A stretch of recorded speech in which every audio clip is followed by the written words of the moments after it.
के मेरे प्यारे बच्चों को नमस्कार। और आज हम लोग बात कर रहे हैं, एक इम्पोर्टेंट पेपर है, पूरा इम्पोर्टेंट पेपर। ये बोर्ड एग्जाम 2023 के लिए इम्पोर्टेंट हो सकता है। 2023 में इसके क्वेश्चंस आपको मिल सकते हैं, 2023 में इसके क्वेश्चंस आपको मिल सकते हैं, इसलिए ध्यान दीजिएगा।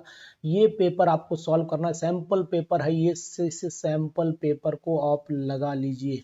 अगर आप इस सैंपल पेपर लगा लेते हैं तो आपको बहुत कुछ बेनिफिट होगा। निम्नलिखित में से कौन सा लिगेंड की कीलेट बनाता है, चिलेटिंग लिगेंड कौन सा होता है? तो मैंने आपको बताया था, जो बाइडेंटेट लिगेंड होता है वो चिलेटिंग होता है, यानी ऑक्सलेट आयन चिलेटिंग लिगेंड होता है। जो ऑक्सलेट आयन का चिलेट का मतलब होता है क्लोपंजा। तो ये ध्यान दीजिएगा, कीलेट का मतलब होता है चिलेटिंग लिगेंड। फॉर्मेलिन का जलीय विलयन जो होता है वो फॉर्मेल्डिहाइड का विलयन होता है, यानी फॉर्मेल्डिहाइड का विलयन अगर बनाते हैं तो फिर वो फॉर्मेलिन के नाम से जाना जाता है। सबसे अधिक क्षारीय कौन होता है? तो आपको बताना चाहूँगा कि जो यहाँ पर क्योंकि ये सब गैसीय अवस्था में दे रखे हैं, तो जहाँ यहाँ पर 2 डिग्री का एमीन दे रखा है, ये 2 डिग्री का एमीन सबसे अधिक क्षारीय होता है। कौन सा डाइसैकराइड है?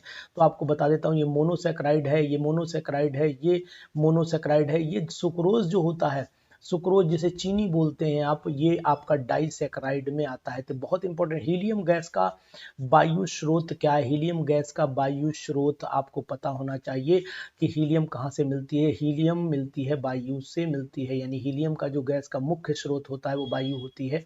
ध्यान दीजिएगा, बहुत ही इंपॉर्टेंट क्वेश्चन आपके सामने रख रहा हूँ।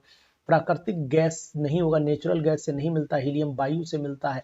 संक्रमण तत्वों में 4D सीरीज का तत्व कौन सा होता है? तो आपको बताना चाहूंगा, जो 4D सीरीज होती है, 3D स्कैंडियम वाली होती है, स्कैंडियम होती है, टर्बियम होती है ना। यानी कि अगर मैं सीरीज की बात करता हूं तो आपको पता होना चाहिए, एक होती है 3D ट्रांजिशन सीरीज, एक होती है 4D ट्रांजिशन सीरीज, एक 5D और एक 6D। ये यहाँ पर स्कैंडियम होता है।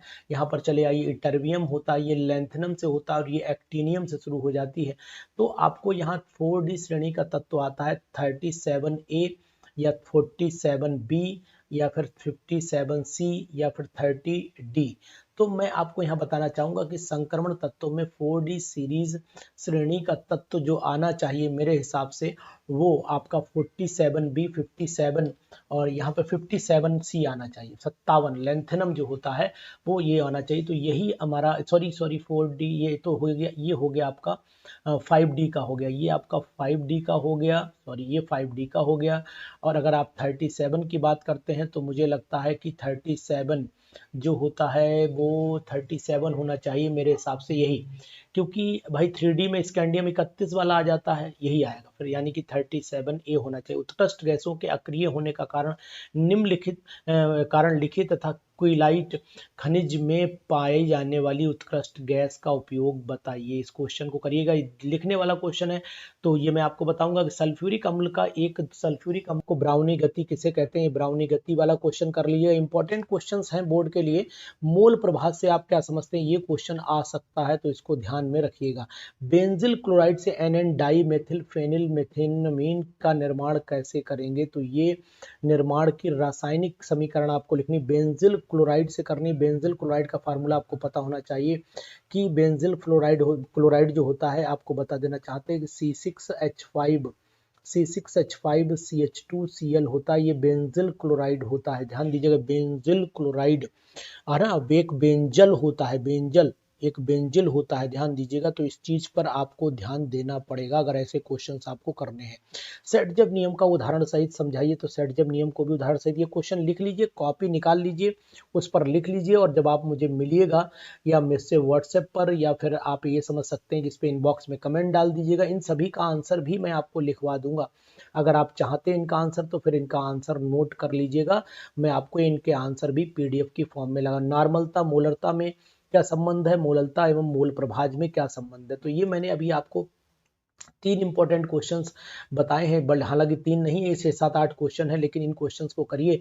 ऐसे ही क्वेश्चन मैं आपको और भी इंपॉर्टेंट देता रहूंगा। तो आप अगर हमारे चैनल को ज़्यादा से ज़्यादा 1000 सब्सक्राइबर करवा दीजिए। 1000 सब्सक्राइबर अगर आप मुझे दे देते हैं विद इन 5 डेज, तो मैं आपको कम से कम इतने क्वेश्चन दे दूंगा कि आपके बोर्ड के पेपर में आपके क्वेश्चन कम से कम 80 नंबर के फंस जाएंगे। इतना मेरा वादा है आपसे। इतने इंपॉर्टेंट क्वेश्चन आपको दूंगा कि 80% पेपर आपको बिल्कुल ऐसे क्वेश्चन कलेक्शन करके दे दूंगा कि आपको 80% पेपर में मदद मिल जाएगी। आपको किसी कोचिंग की जरूरत नहीं, आपको किसी टीचर के पास जाने की जरूरत नहीं। आप मेरे चैनल पर बने रहिए, मैं आपको पूरे 100% बढ़िया क्वेश्चंस का कलेक्शन प्रोवाइड करवाऊंगा।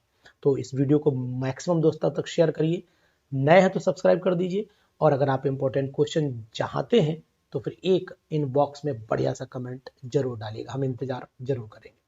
थैंक यू बेटा।